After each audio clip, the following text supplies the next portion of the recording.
देखिए, आज हम लोग डिस्कस करते हैं Kepler's law of planetary motion.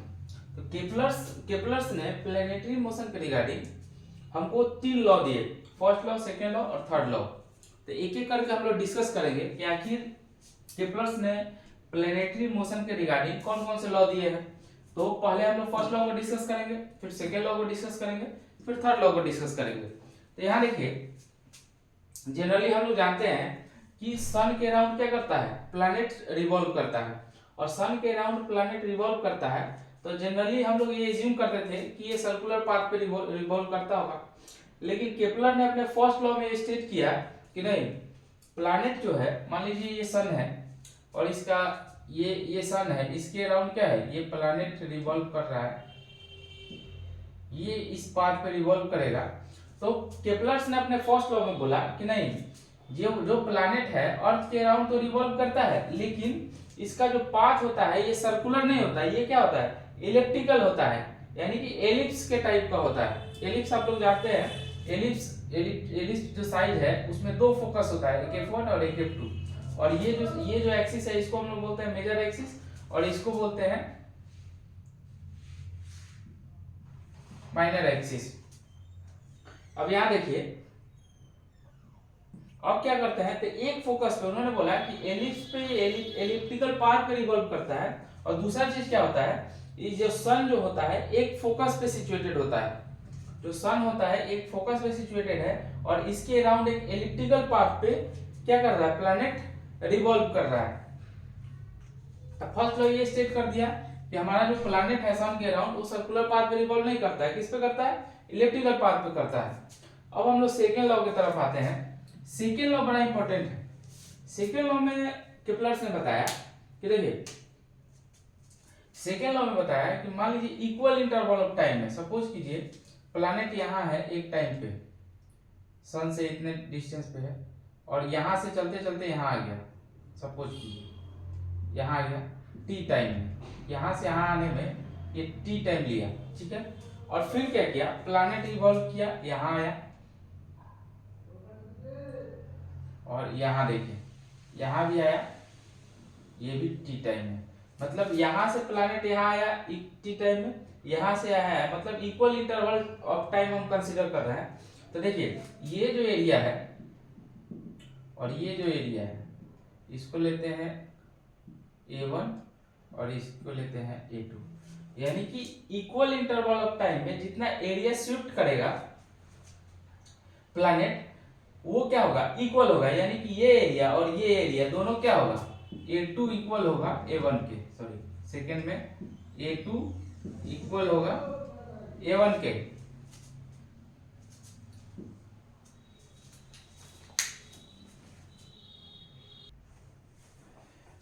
देखिए, तो सेकेंड लॉ हम लोग डिस्कस कर रहे थे कि देखिए यहाँ से यहाँ तक से प्लैनेट आया और यहाँ से यहाँ तक प्लैनेट आया, दोनों में क्या चीज है, यहाँ से यहाँ तक आने में टी टाइम लिया, यानी इक्वल टाइम लिया, यहाँ से भी यहाँ आने में इक्वल टाइम लिया। अब क्या किया, यहाँ से यहाँ आने में ये एरिया शिफ्ट किया और यहाँ से आने में A1 एरिया शिफ्ट किया।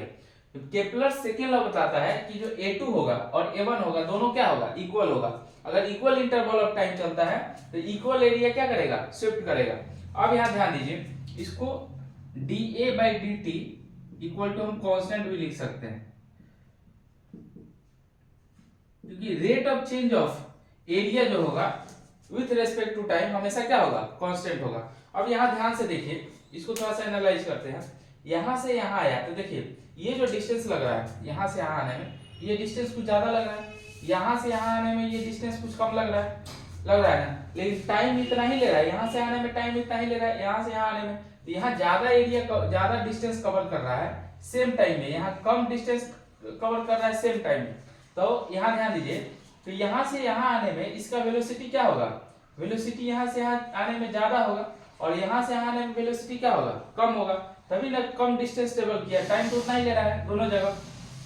तो हम कह सकते हैं कि देखिए, जब प्लैनेट किसी भी सन के अराउंड, किसी भी सन, क्या एक ही सन होता है, सन के अराउंड रिवॉल्व करेगा तो वो यूनिफॉर्म मोशन के साथ रिवॉल्व नहीं करता है, कहीं उसका वेलोसिटी ज्यादा होता है, कहीं वेलोसिटी कम होता है। जहां केपलर्स ने हमको बताया कि कहीं वेलोसिटी कम होता है, कहीं वेलोसिटी ज्यादा होता है। ये कहाँ से पता चल रहा है? जो केप्लर्स का सेकंड लॉ बता रहा है उसके हिसाब से हम ये कंक्लूजन ड्रॉ कर रहे हैं कि यहाँ इसका वेलोसिटी कुछ ज्यादा हुआ होगा, तभी तो यहाँ से यहाँ आने में ये ज्यादा डिस्टेंस उतना ही टाइम में ट्रेवल कर लिया और उतना ही टाइम में यहाँ कम डिस्टेंस ट्रेवल कर रहा है।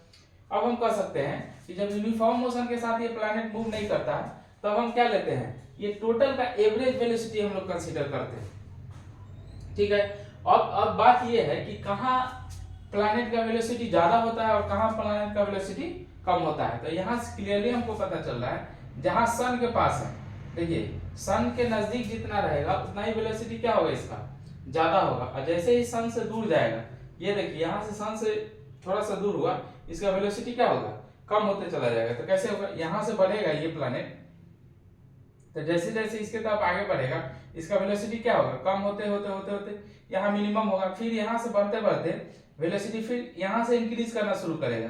इंक्रीज करते करते जैसे सन के पास आएगा, जितना सन के कम दूरी पर होगा, यानी कि सबसे नियर अबाउट जहां सन के होगा वहां वेलोसिटी प्लैनेट का क्या होगा, सबसे ज्यादा होगा।